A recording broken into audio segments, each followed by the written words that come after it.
Maayong adlaw na naman po sa inyong lahat mga palangga. Kung magandang buhay, ayan, nandito na naman po ang inyong madaldal na si Triple C Cooking at maghahatid na naman po tayo sa inyo ng masarap na recipe, masarap na ulam na swak sa inyong mga budget at kahit araw-arawin mong lutuin ito ay talaga namang paborito ng inyong pamilya. Ayan, ang ating masarap, hindi masyadong halata at hindi masyadong obvious ang ating recipe for today.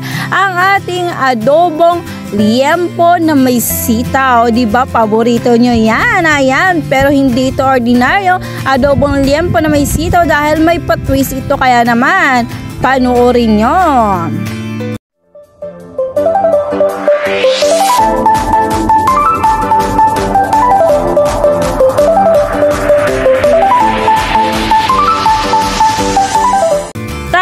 Start na tayo sa ating pagluluto. Ayan, sinindihan na po natin yung ating galan at syempre nilagay natin yung ating may wagang kawali at naglagay tayo dyan ng mantika. Konti lang po.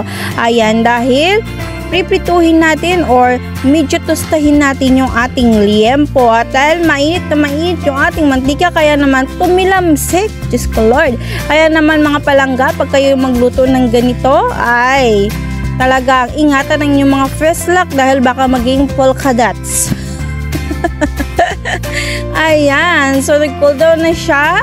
Ayan, halu-haluin lang natin yung mga palangga hanggang sa matusta natin yung ating liempo. Yung saktong-saktong pagkatusta lang mga palangga, huwag naman yung sobra. Ayan, kasi pag sobra po ay titigas po yung ating corny. Ayan, yung ating meat. Yun. So, ayan. Siguro tostahin ko lang siya, medium lang. Ayan, yung medyo magla-light brown na yung ating karne. Ayan, o diba? Magtusta-tusta muna tayo.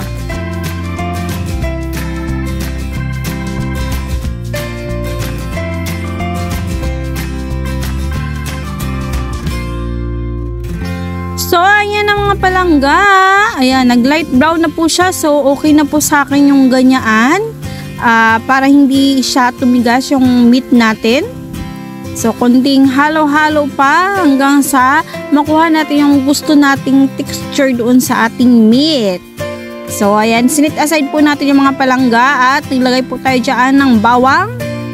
Ayan, imekos-mekos lang natin yan or igisa-gisa lang po natin yan. Yan. At syempre, susunod natin dyan, syempre yung ating sibuyas. Yun. Ayan na ang ating sibuyas. I-mekos-mekos lang yan mga palangga. At i-mix na natin sa ating meat. Ayan, sa ating liempo. Para yung mga ingredient natin ay mag-mekos-mekos na. At maglagay po tayo dyan mga palangga ng patis. Yan ang ating patis. Ayan, konti lang kasi baka po umalat yung ating lutsuin. Ayun, at hahaluin na naman po natin ulit or i-mix na naman po natin ulit ang ating liempo. Ayan, may lasa na po yan dahil may patis na po. At maglalagay po tayo dyan ng pamintang pino. Ayun. At haluin na naman ulit. Continue lang po sa paghahalo. At maglalagay po tayo dyan ng soy sauce or toyo. Yan, konti lang po guys ang nilagay ko. Kasi ang gusto kong mangyari dito sa ating adobo ay parang pinatuyuan siya. Ganun ang style na gusto ko. Ayoko ng medyo sabaw. Ayan. So, halo-haloin lang natin. Ganyan texture ang gusto ko sa pork or sa meat. Yung crispy yung labas pero yung loob niya malambot pa. Ayan. At naglagay po tayo ng suka. Hindi pwedeng mawala ang ating suka mga palangga. Kaya hindi po talaga yan matawag na adobo kung hindi lalagyan ng suka. Ayan po. Pakuluin lang po natin yan. At sa point na po na ito ay maglalagay tayo ng sugar.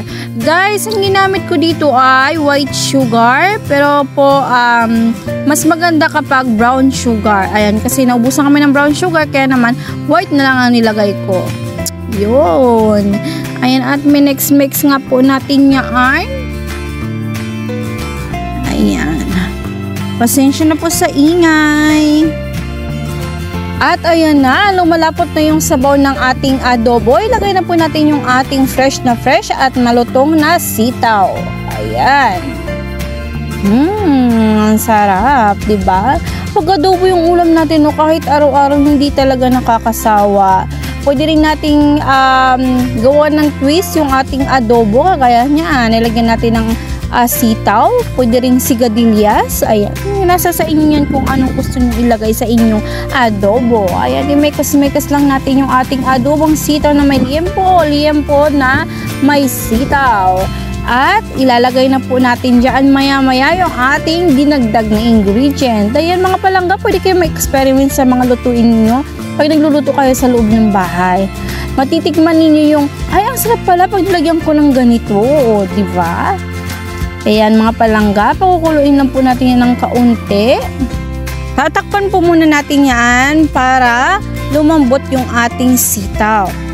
Ayan. At ayan agad-agad. Diba? Kumulo na siya at nakita po natin na medyo malambot na po ang ating sitaw. Ayan, half cook na po yan. At nilagay po ako ng pork cubes, half lang po yan. Kalahati lang po ng isang buong pork cubes. At nakita nyo po ba yung tomato paste? Ayan, tomato paste.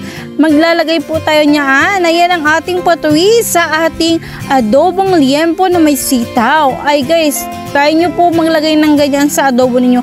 Grabe, iba yung level ng sarap. Napakasarap po mga palangga. Kaya naman, try nyo yung ganitong klaseng pagkakaluto ng adobo. Talagang matitikman ninyo yung kakaibang lasa kapag mayroong tomato paste. Ayan. Diba? O, gumanda yung kulay niya. Grabe nung hinain ko to sa family ko, sa husband ko, sa anak ko. Sarap na sarap silang kumain. At yung anak ko na pihikang kumain ng gulay, napakain ng sitaw. Lamig kayo guys. So, ang kulang na lang nito mga palangga ay mainit-init na kanin. At syempre mag-prepare ka ng kunting suka na mayroong sili. Ayan, pisaan mo ng sili. Ewan ko na lang talaga kung hindi ka mapa-only rice. Ayan.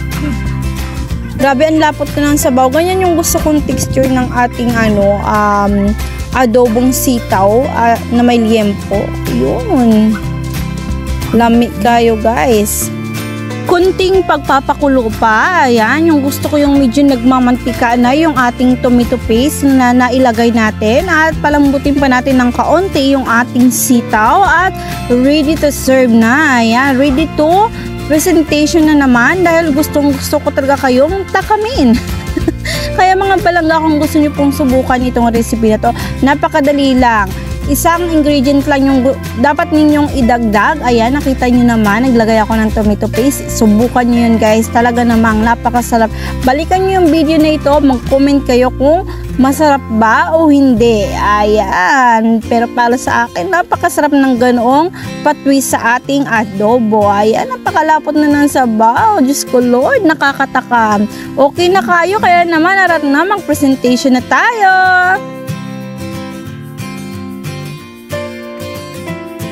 Nakakatakam talaga yung ganitong mga lutuin mga palangga. Nakita nyo ba yung sabaw ng adobo? Diba? Nagmamantika siya at yung mantika niya ay kulay orange. Ayan, dahil po yan sa tomato paste. Kaya naman mga palangga, kung gusto nyo pong subukan ng ganitong recipe ay itry nyo muna po talaga dahil napakasarap. Ayan, ang ating sitaw ay napakalutong dahil po hindi siya overcook. Ayan, thank you so much po mga palangga sa inyong panunood ng aking YouTube channel. Sana naman po patuloy nyo pong subaybayan ang aking mga upload at i-click nyo po yung notification bell at i-subscribe nyo po ako para updated kayo sa aking mga uploads.